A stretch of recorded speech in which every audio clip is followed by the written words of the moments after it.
In today's video, I'm going to teach you how to delete a GitHub repository. Before we start, a quick heads up. Deleting a repository is permanent. It removes your code, issues, pull requests, releases, and settings.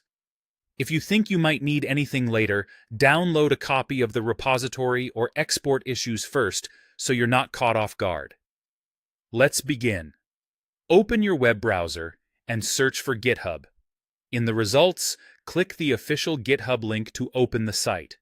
Sign into your account if you're not already logged in. Once you're in, navigate to the main page of the repository you want to delete. This is the overview page where you can see the code, issues, and pull requests for that specific project. At the top of the repository page, look for the Settings tab. It's the one with the small gear icon. Click it to open the repository's settings. You'll land on the General Settings page. Now scroll all the way down to the very bottom until you see a section labeled Danger Zone. This area contains irreversible actions, so move carefully. In the Danger Zone, click Delete this repository.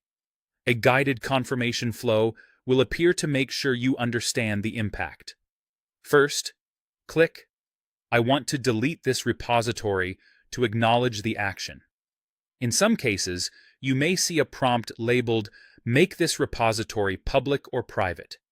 Click that to apply the change if it's shown so you can proceed. Next, select I have read and understand these effects to confirm you understand what will be lost. GitHub will then ask you to type the exact name of the repository to verify.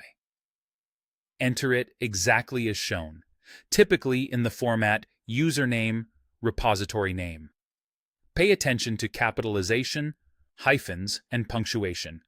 Everything must match perfectly. Once the name is confirmed, the final Delete this repository button becomes active. Click it to complete the deletion. For security, GitHub may ask you to verify your identity. Follow the on-screen prompts to finalize. After deletion, the repository URL will no longer be available, and collaborators will immediately lose access. Any local clones on your computer remain, but pushing to the old remote will fail because it no longer exists. Double-check the repository name before confirming, because recovery isn't guaranteed. If you only need to freeze development while keeping history visible, consider archiving instead of deleting. And if you're working with a team, give everyone a heads up so they can save any open work. If you plan to recreate a repository with the same name, delete first, wait a moment for processing, and then create the new one. That's it. Follow each prompt carefully, and you'll safely complete the deletion process.